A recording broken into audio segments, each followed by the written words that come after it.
You're listening to the WordPress and Tech podcast with Natalie Crow Designs and the NCD Academy, the podcast designed for non-techies in business wanting to build, improve, and maintain profitable WordPress websites without the tech overwhelm. I'm your host, Natalie Crow, creator of the NCD Academy WordPress 101 course and the NCD Tech Sessions membership. I'll be sharing with you tips, tricks, resources, and my take on WordPress from my 14 plus years industry experience as a WordPress expert. I'm a strong believer that tech is just a tool that we as business owners have access to share our message and help more people. So my goal here is to help you demystify the tech and help you make the most of your WordPress website. Let's dive in. Hey there, lovelies. In today's episode, we're going to chat in regards to the frequency of WordPress updates. So backups and updates are a part of maintenance for every WordPress website owner. However, it can understandably be confronting when lots of updates are coming through. Updates are provided by WordPress and the individual developers who go through and create your chosen plugins and themes. And you'll have the official updates that are released by WordPress. Usually that's at the top of your updates section in WordPress in the dashboard. And then you'll have your plugins, themes, and translations that come through. There's no particular schedule when these are actually going to occur. More often than not, we'll see lots of updates occurring around the time that WordPress does an update. It seems to talking about the actual core version of WordPress and the company that produces the overall software. As WordPress themselves are making changes to the core software, obviously it's going to impact the other plugins and that type of thing intended to work with the software. If you think of it like using, say for example, you're using an older operating system on your laptop or computer, and you've got an older version of Microsoft Office. But then when you upgrade the operating system on your computer, so for example, if you're going from Windows 8 to the latest version, Windows 11, it's unlikely that every aspect of the older version of Microsoft Office is going to work as intended. It means that Microsoft Office has to go through and actually release a new update or an updated version to keep up with the trends. And often they'll go through and actually release patches, which are basically small bug fixes. So they've found a problem within their system. They've gone through and found some code that they can actually go through and release to fix that.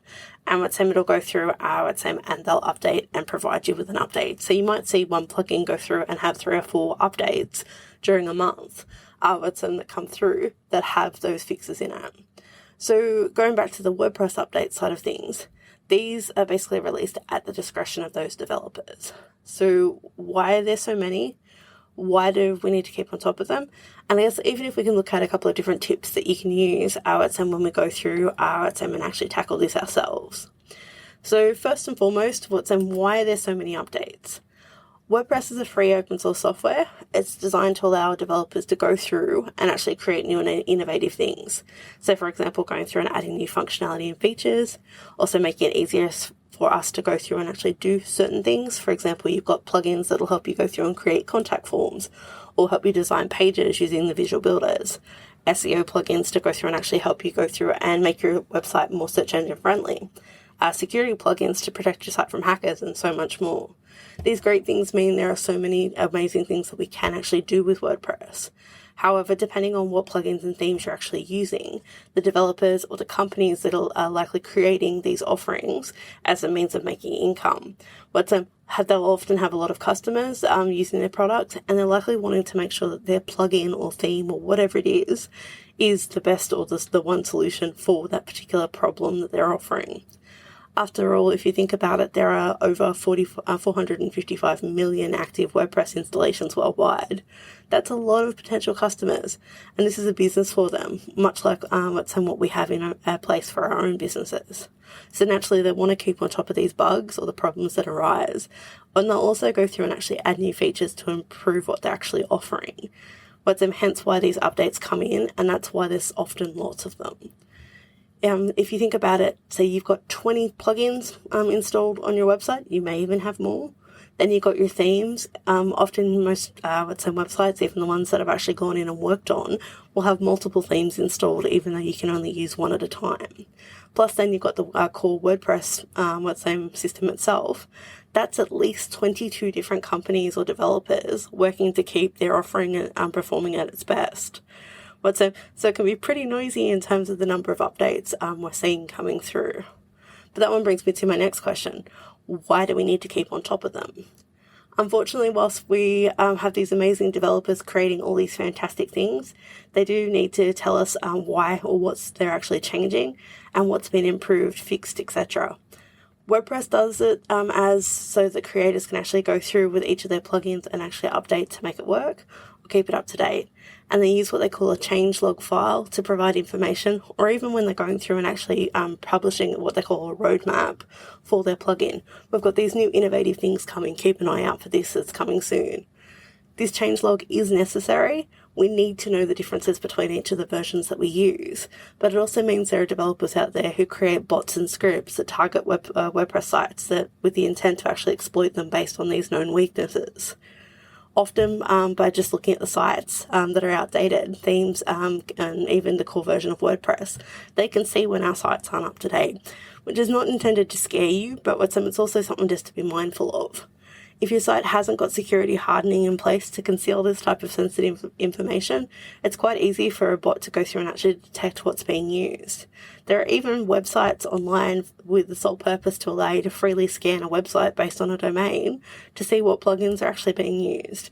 It's crazy to think, isn't it? But literally, you could Google that right now, scan what WordPress plugins are used on this site, and it'll bring up a range of different websites that actually allow you to do that.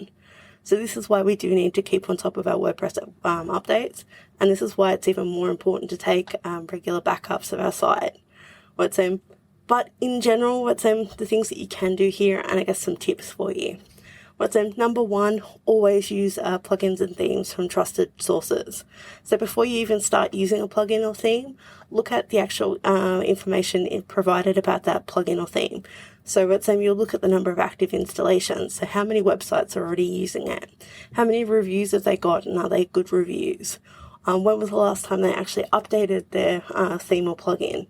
Is it compatible with the current version of WordPress? You can find all of this information by going to wordpress.org/plugins and actually looking for the plugin there.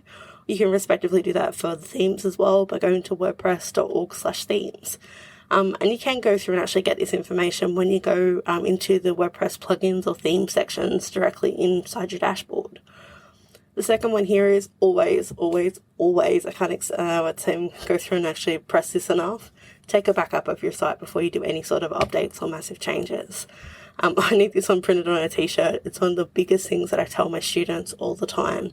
Having a backup that we can go back and actually reinstate is something that's going to go through and be super helpful. It's probably the most important part of actually going through with all of this. If you've got a backup of your site, no matter what happens, we can always go back, reinstate that backup, and actually go through and start the process again. Also going through and actually scheduling time at least once a month to do your updates. There will be times where you need to do these a little bit more frequently, particularly if WordPress releases newer versions of the core software. So for example, with security updates, and I'll let you know whether it's actually a security update. You'll also want to go through and do more frequently, backups more frequently if your site is changing regularly. Say, for example, if you're running an e-commerce site where you're going through and you've got lots of orders or content that's changing every day, and you may want to go through and actually have that set up through your hosting as well as you doing it through your actual plugins. The last one that I give you here is the actual going through and doing your updates in small batches. Always do your core WordPress updates first. Secondly, your major plugins that you're using, and then any remaining plugins in small batches. Basically going through and actually checking on your site periodically after you've completed each of the small batches to make sure that you're actually still the site's working correctly. It means that you can go through and actually kind of guesstimate if one particular plugin is actually causing the problem. Say, for example, you go through and you do a couple of batches of updates. You might do 3 or 4 at the same time. You can realize very quickly that it was in the last 3 or 4 plugins. One of those plugins has caused the problem. So then we can go through and actually troubleshoot that a little bit more effectively. It's peace of mind knowing that you've actually got a backup of your site and you can reinstate it and start the process again, whilst you'll find it difficult to track every single change that is occurring, and I don't recommend that you try. As I said, if you've got at least 20 different developers going on, it's almost like saying you're going to go through and track the lives of 20 different families and know the ins and outs of everything. It'll become exhausting. Do your backups, do your updates at least once a month, more often if your site's using bigger plugins that release updates, and WordPress does. Familiarize yourself with the actual process of going through and reinstating your website if you need to. Know that whilst you have a backup of your site, you won't lose your site. We can reinstate and troubleshoot from there. If you're in doubt and you need a hand with any of that, please feel free to reach out. I host my weekly Q&A calls on Zoom for WordPress and Tech Help. It's in my NCD Tech Sessions membership. It's a couple of dollars, I'd say a day at most, and we usually build that monthly. And you've got weekly opportunity to come on in, ask me any questions that you've got in regards to your site, get some help, but also go through, you can share screen with me and the group, and I can go through and actually help you tackle anything, give you advice on different things that you can actually do. And also, if you're not sure how to do something, ask away. I'm here to help. But yeah, I hope that helps, guys. You can check out the NCD Tech Sessions membership in the show notes, or go to bit.ly/NCD-TNTs. Okay, guys, have an amazing day. Bye for now.